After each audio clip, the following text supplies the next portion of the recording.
tugas orang tua adalah ngebenerin mindset anaknya. Anaknya harus mau latihan, dia menemukan cara latihannya. Jadi anaknya tuh bukan diajarin, tetapi anaknya itu punya cara untuk belajar sendiri.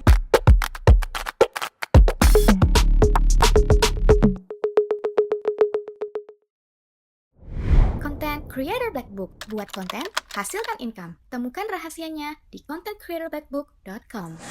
Oke, guys, ini ada satu diskusi yang cukup menarik yang I think perlu untuk saya share di YouTube. Jadi ada yang DM ke saya karena tadi pagi saya barusan ngevideoin, masukin ke IG story anak saya yang lagi main piano kayak begini. Jadi itu keren banget sih, anak saya apparently berbakat. Ya jadi nggak tahu, tiba-tiba waktu pandemi aja kita beli piano dan hasilnya ternyata luar biasa sih. Setahun setengah ya kayak begini gitu. So dia mengatakan, ini ada namanya Agil ya, dia mengatakan keren banget ya, jadi pengen belajar homeschooling juga buat anak. Saya bilang kalau itu kuncinya adalah jam terbang ya, maksudnya main piano tadi kuncinya jam terbang. Jadi anak saya main piano itu bisa berjam-jam setiap harinya. Nah kemudian dia mengatakan, nah ini orang tua harus benar-benar time freedom, terutama financial freedom ya. Itu kan ya. Jadi saya menjawab bahwa nggak harus juga sih, nggak harus financial freedom atau time freedom. Yang pasti ortunya harus bisa ngarahin. Jadi ngarahinnya harus benar. Sekarang lagi jam kosong gini, tanpa disuruh, anak saya tetap di piano sambil iPad lihat contohnya. Jadi nonton YouTube, kemudian di slow mo, dia bisa langsung main gitu. Jadi kupingnya udah pitch perfect banget. Jadi nggak perlu financial freedom. Yang dibutuhkan cuma pianonya, kemudian iPad atau tabnya, kemudian internet. Sisanya cuma mindset anak aja udah harus bener dulu. Jadi tugas orang tua adalah ngebenerin mindset anaknya. Anaknya harus mau latihan, dia menemukan cara latihannya. Jadi anaknya tuh bukan diajarin, tetapi anaknya itu punya cara untuk belajar sendiri. Anak saya, mamanya sampai nanya nih, istri saya Feli itu sampai nanya, kok tiba-tiba main lagu Despacito misalkan.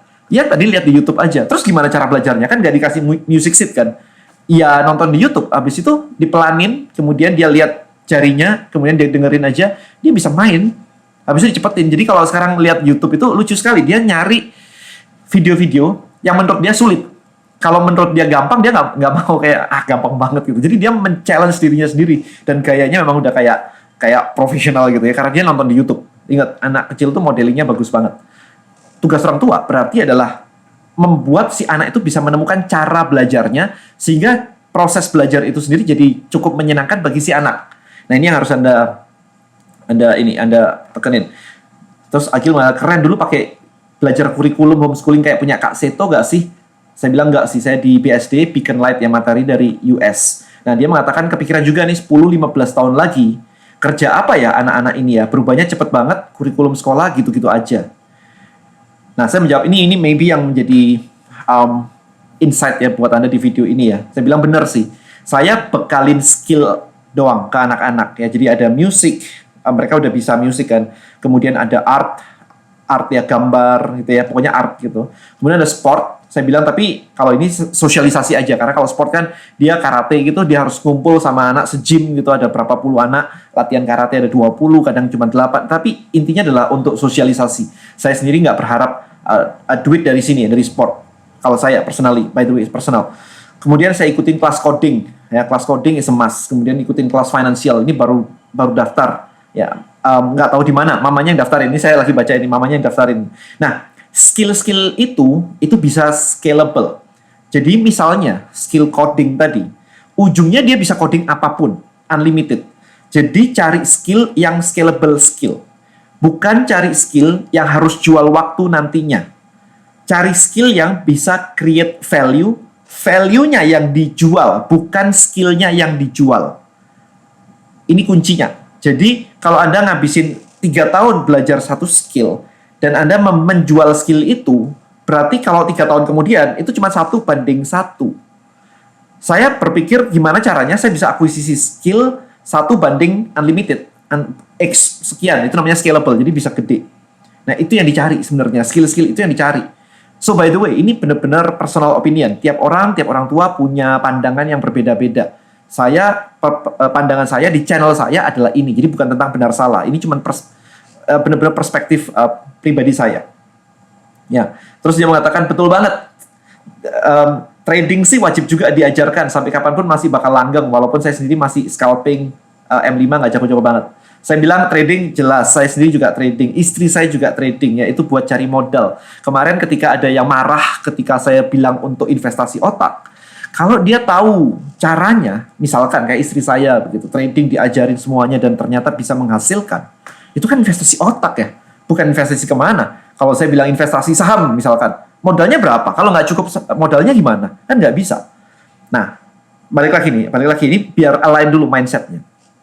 Saya bilang bahwa saya juga masih sabar forward testing, nyari the best strategy for myself yang cocok sama style saya, karena saya busy, very busy, sangat sibuk sekali. Ya, jadi saya mencari yang cocok dengan style saya, yang harus meeting terus begitu, dan high gain. Udah ketemu sih, tinggal forward testing. Nah, kalau tanya udah profitable nggak? Jawaban saya adalah belum profitable kalau ditanya yang kemarin-kemarin. Ingat, udah bolak-balik menang challenge sih. Menang challenge itu maksudnya kalau saya ikut perlombaan yang di luar yang untuk mendapatkan pendanaan begitu, saya sudah beberapa kali menang dan itu targetnya adalah 10% per bulan.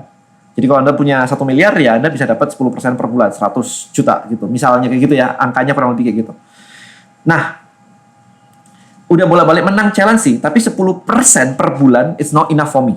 Jadi kalau teman-teman di luar bilang kayak, berapa sih income yang wajar kalau trading, misalkan di luar sana. Ada yang bilang 2% is good, 5% is good, 10% is good. I don't care. Buat saya, 10% is not enough. Gitu aja. Jadi, saya tidak mau 10%. Kalau bisa 100% better. Ya, kenapa enggak? Gitu kan. Kalau bisa 50% better. Dan itu impossible. Nggak, I don't care. Itu pendapatmu dan I don't care. Ya, jadi akhirnya saya nggak ngejar challenge-nya, tapi kejar cari strateginya. Jadi mindset saya adalah, meskipun saya bisa win 10% sebulan, punya cara untuk menghasilkan income, saya nggak nyari duitnya kok. Saya itu nyari strateginya apa, yang cocok sama pribadi saya. Maybe pribadi Anda beda sama saya, it's okay gitu. Jadi akhirnya nggak kejar challenge-nya, tapi kejar cari strateginya. Tapi itu mindsetku di atas diskusi ini kan align ya. Jadi I'm not looking for the money, tapi fokus ke menemukan cara yang high scalable. Ya, jadi inilah mindset yang pengen saya tekankan di video ini sebenarnya. Jadi saya itu mencari caranya, menemukan jalannya atau kendaraannya yang bisa scalable. Bahwa kemarin saya sudah profitable atau bahwa kemarin saya sudah profitable trading dan sekarang nggak profitable, I don't care. Karena saya nggak nyari profitnya, saya nyari caranya. Ingat ya, jadi itu ada bedanya.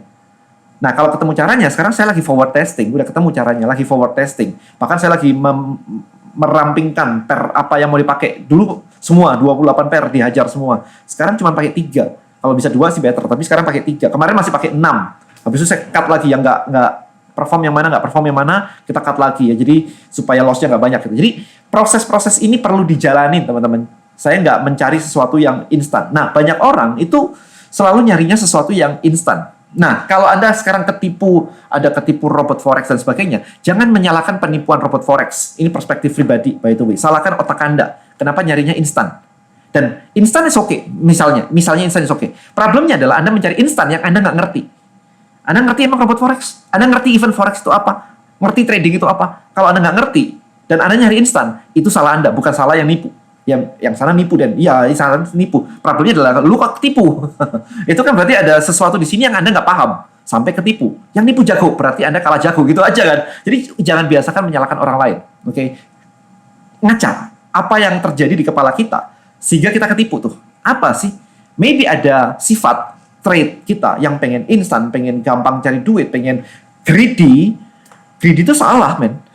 Iya kan? Ya maybe benar dalam satu sisi di mana kalau nggak greedy kita nggak akan maju. Ya iya maybe benar juga. Saya kemarin tuh pernah waktu hipnosis, my terapis tuh saya bilang ini, hilangkan dong kayak keinginan yang terlalu gimana gitu. Dia bilang jangan, kalau itu dihilangkan kamu nggak akan jadi hari ini, kamu nggak akan maju. Oh benar juga ya, perspektifnya harus benar juga. Greedy is okay, tapi kalau greedy untuk memasuki ke sebuah investasi atau apapun itu yang Anda nggak ngerti, itu problem. Dan saya udah ngalamin itu juga. Saya udah loss banyak juga, bukan cuma di trading, tapi di investasi dan yang lain-lain. Karena saya nggak ngerti dan saya masuk. Jadi buat saya itu pelajaran yang mahal. Makanya saya share di sini bahwa sekarang kalau saya ditawarin, Dan, masuk ke NFT gitu kan.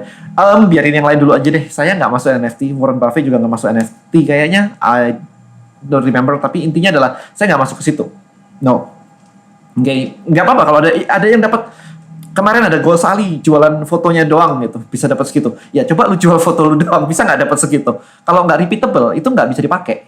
Kemarin ada waktu saya jalan ke Manado ada pertanyaan yang sama. Saya bilang itu repeatable nggak? Kalau nggak repeatable, itu nggak bisa dipakai. Yang bisa dipakai hanyalah yang repeatable. Kalau Anda ngelakuin dan saya ngelakuin exactly the same, hasilnya sama, itu oke. Kalau saya investasi di properti, misalkan ada orang investasi properti, itu oke karena udah terbukti kan bertahun-tahun investasi properti growth. Kita nggak ngomong angka ya, tetapi tetap growth kan. Berarti itu oke. Maybe ada cycle-nya dan sebagainya, tapi itu oke. Tapi kalau tiba-tiba Anda posting foto Anda, emang laku gitu? Nggak ada. Itu cuma satu. Yang lain nggak. Nah itu, jadi teman-teman, saya balik lagi ke core dari video ini adalah saya pengen sharing bahwa saya itu mencari sesuatu yang scalable. Caranya, bukan barang atau hasil akhirnya. Hasil akhir, I don't care. Saya sudah menang trading, I don't care untuk loss lagi, untuk mencari caranya. Karena buat saya hasil yang kemarin belum memuaskan. 10% per bulan itu belum memuaskan. Sok banget sih Dan. Ya, I don't care. Itu kan pendapat Anda, itu pendapat saya pribadi. Remember, jangan dengerin orang lain ngomong apa, tapi Anda fokusin apa yang Anda mau. Ya, jadi Anda memang butuh cari mentor harus didengerin. Tapi kalau orang-orang yang nggak ngerti dan sebagainya mengomentari, jangan sampai jalan Anda diukur dengan meteran orang yang nggak ngerti bahkan. Saya punya mimpi ketika ngebangun Tribelio misalnya, saya punya mimpi untuk going global. Banyak yang nyinyir kan, apaan lo kayak begitulah, lu mimpi aja lalu halu lah dan sebagainya. Hari ini pengguna Tribelio itu sudah ribuan. Pengguna totalnya itu sudah ratusan ribu. Chief-nya itu sudah ribuan itu. Jadi buat saya kayak, wah ini excited banget. Bahkan terakhir Tribelio digandeng sama Mark Plus untuk sharing tentang bagaimana membuat landing page, email marketing, komunitas di materinya di Mark Plus, bahkan di-upload di Instagramnya Mark Plus. Well, buat saya itu achievement yang luar biasa banget sampai diakui oleh Mark Plus gitu kan. Jadi I don't care orang yang ngomongin saya halu dan sebagainya. Remember, otak mereka bukan otak saya. Otak mereka mungkin gak ada isinya tentang Tribelio ya, yang lainnya saya nggak tahu tentang Tribelio atau visi saya. Visi saya ada di kepala saya. So balik lagi ya biar video ini nggak jadi kepanjangan. Intinya adalah Anda mesti nyari sesuatu yang scalable ketika Anda mau berinvestasi, termasuk investasi otak tadi ya, investasi skill anak saya. Semuanya scalable. Kalau anak saya bisa programming, dia bisa membuat sesuatu yang unlimited. Tetapi kalau dia belajar sesuatu yang hanya untuk dijual skillnya lagi dijual, itu nggak scalable karena 1:1 tadi. Alright guys, so hopefully video ini benar-benar personal sharing, tidak bermaksud untuk gimana-gimana ke yang lain, tetapi hopefully Anda dapat mindset saya itu kurang lebih kayak begini. Alright, so thank you so much. See you in the next video. Bye-bye.